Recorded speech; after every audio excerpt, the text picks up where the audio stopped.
Number 2 پر مستحب، number 3 والا مستحب، چوتھا مستحب، پانچواں ایک لمبا بھی ہوتا ہے، مختصر عام طور پر 2 جملے پڑھے جاتے ہیں، لبیک اللہم لبیک، لبیک لا شریک لبیک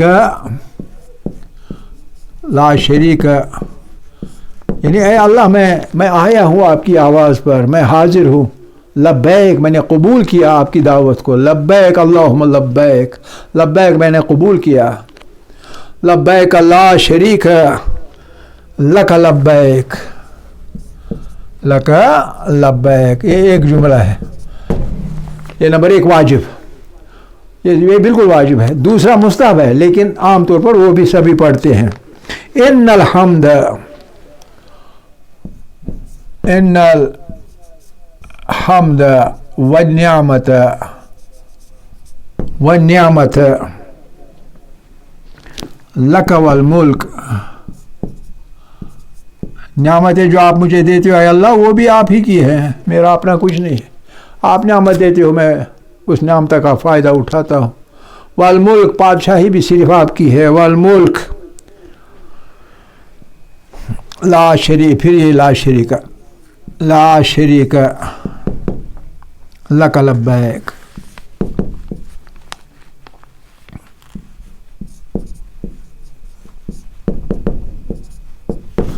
اس آواز سے گونجتا ہے، جب حاجی وہاں جمع ہوتے ہیں تو گونجتی رہتی ہے یہ آواز، وحدانیت کی آواز، اللہ کی کبریائی کی آواز، اللہ کی آواز پر ہمارے پہنچنے کی، لبیک کہنے کی آواز گونجتی ہے، بہت مزہ آتا ہے، تو یہ اس کو ہم کہتے ہیں تلبیہ، تو جو ہی احرام آپ نے باندھ دیا تلبیہات شروع ہوتے ہیں، اور پھر آپ کو جانا ہے مکے کی طرف، چلتے رہتے ہیں، یہ پڑھتے رہتے ہیں، اونچی آواز میں پڑھتے رہتے ہیں، تلبیہات، اس کو تلبیہات کہتے ہیں، تلبیہ کم سے کم، تو یہ پڑھتے رہتے ہیں جا رہے ہیں۔ ہمارے لیے، ہمارے مسلک میں آپ چھت والی گاڑی میں سفر نہیں کر سکتے ہیں، کیوں؟ کیونکہ احرام جو ہی آپ نے باندھ لیا تو کچھ چیزیں حرام ہو جاتی ہیں، وہ ابھی ہم بتائیں گے اگر ٹائم ہوا تو جو ہی کعبے کے قریب مکہ کی آبادی نظر آتی ہے، مکہ کی آبادی نظر آ گئی، جو ہی دکھے تو تلبیہ بند ہو جائے گا، تلبیہ بند، ٹھیک ہے، تلبیہ بند، اور پھر جو ہی تلبیہات بند ہوتے ہیں تو آپ مکہ معظمہ پہنچے، اب آپ اترتے ہیں سواری پر سے، اگر کوئی اونٹ پر گھوڑے پر بھی ہوگا اس کو بھی اترنا ہے، حدود حرم میں پہنچتے ہی، تو جو ہی اترتے ہیں تو پھر وہاں پہنچ کر پھر آپ کو غسل کرنا ہے تو مسجد الحرام میں حاضر دینے جانا ہے۔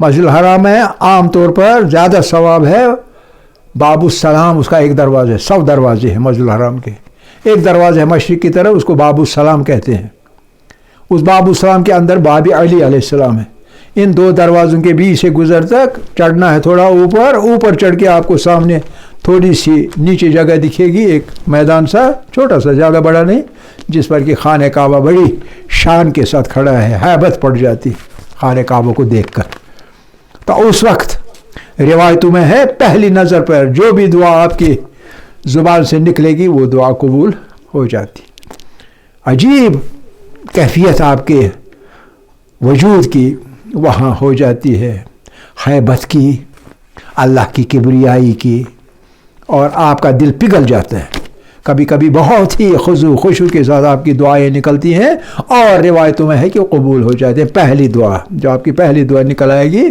وہاں پہنچتے ہی، ٹھیک ہے، تو پہنچ گئے، خانہ کعبہ پر پہنچ گئے، اور وہاں سب سے پہلے ایک بوسہ لینے کی کوشش ہوتی ہے، ایک بوسہ کس چیز کا؟ حجر الاسود کا، حجر الاسود کے کارنر پر، جس کو رکن یمانی بھی کہتے ہیں، 4 کونے ہیں رکن یمانی، ساؤتھ ایسٹرن کونا رکن یمانی کیونکہ یمن کی طرف سے ہے، تو اسی میں حجر الاسود نصب ہے، جا کے بوسہ لینا، اور حج میں تو بہت اجتماع ہوتا ہے، جو دن گزرتے رہتے ہیں، جو پہلے پہنچتا ہے وہاں اس وقت لوگ کم ہوتے ہیں، بوسہ لیا جا سکتا ہے۔ اگر نہیں لے سکتے آدمی، حجر اسود کی طرف ہاتھ دکھانا استلام کہلاتا ہے، ہاتھ دکھانا، اور جیسے کہ اس ہاتھ نے مس کیا حجر اسود کو، اور پھر اس ہتھیلی کو بوسہ لینا اس کے بدلے میں، as a representative of actual کس، سمجھ رہے کہ نہیں؟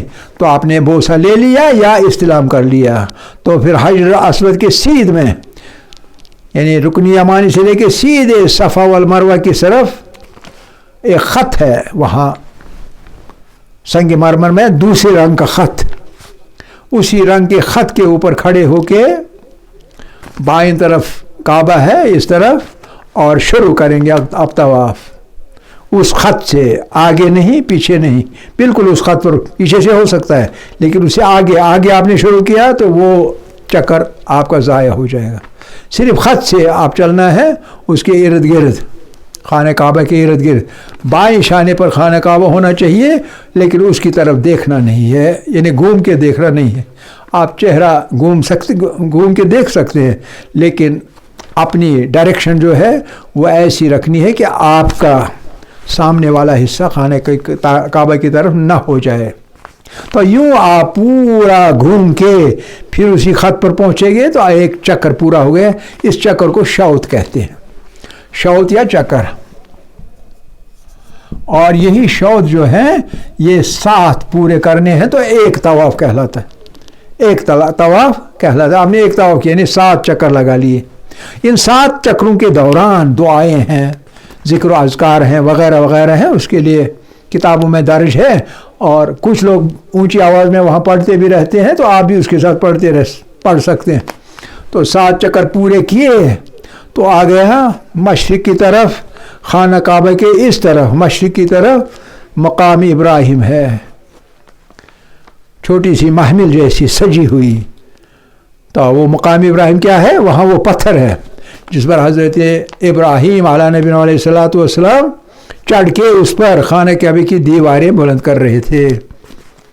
حضرت اسماعیل کے ذریعے سے وہ پتھر خود، اور وہ پتھر لایا تھا، اس پتھر پر اوپر چڑھ کے دیواریں کے اوپر لیتے جا رہے تھے۔ بہرحال اس جگہ اور خانہ کعبہ کے بیچ سے اصل میں انسان کو چکر لگانے، ہم کو اس چیز کو مطاف کہتے ہیں۔ مطاف یعنی کس حد تک آپ خانہ کعبہ سے دوری تک چکر لگا سکتے ہیں، اس کو مطاف کہتے ہیں۔ ہماری کوشش نمبر 1 پریفرنس ہے کہ مطاف ہونا چاہیے مقامی ابراہیم کے اندر سے خانہ کعبہ کے ارد گرد، سمجھ رہے ہیں؟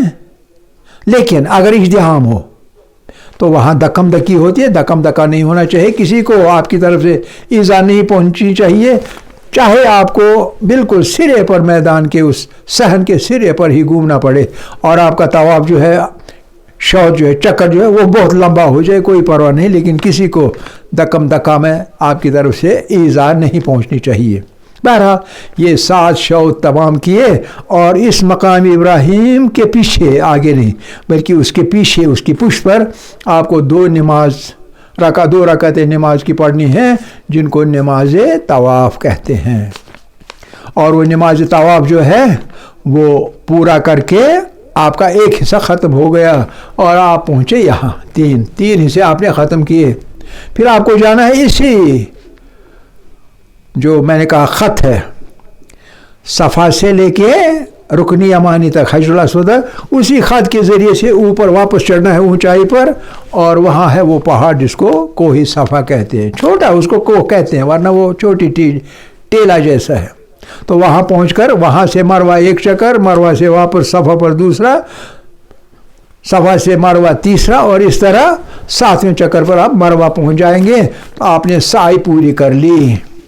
آدھے حصے میں سیدھا چلنا ہے، کچھ حصہ بیچ میں ہے، اس کو ہر والا کر کے یوں چلنا ہے، دوڑنا ہے، ٹھیک ہے کہ نہیں؟ تو اس طرح عورتوں کے لیے نہیں، مردوں کے لیے ہر والا، اس کو ہر والا کہتے ہیں، ہر والا انہیں دوڑنا۔ تو جب آخر پر آپ پہنچیں گے مروہ پر، 7ویں چکر کے آخر پر، تو وہاں تقصیر کرنا نہیں بلکہ کرانا ہے، کیونکہ آپ خود نہیں کاٹ سکتے، آپ خود کاٹیں گے تو کفارہ چڑھ جائے گا۔ تو کسی کے وہاں کچھ لوگوں نے کٹوایا ہوتا ہے، جس نے تقصیر کروایا وہ دوسرے کا کر سکتا ہے، تو تقصیر کرا سکتے ہیں، تو عمرہ تمام ہو گیا، اور جو چیزیں احرام کی وجہ سے حرام ہو چکی تھیں آپ پر وہ حلال ہو جائیں گی۔ تب تک وہ 23-24 چیزیں نہیں کر سکتے ہیں، وقت ختم ہو گیا، اس لیے وہ 24 چیزیں ہم اس وقت نہیں بتا سکتے ہیں، انشاءاللہ جاری رکھیں گے جب موقع ملے گا تو۔ والحمدللہ رب العالمین، اول و آخر و ظاہر و باطن۔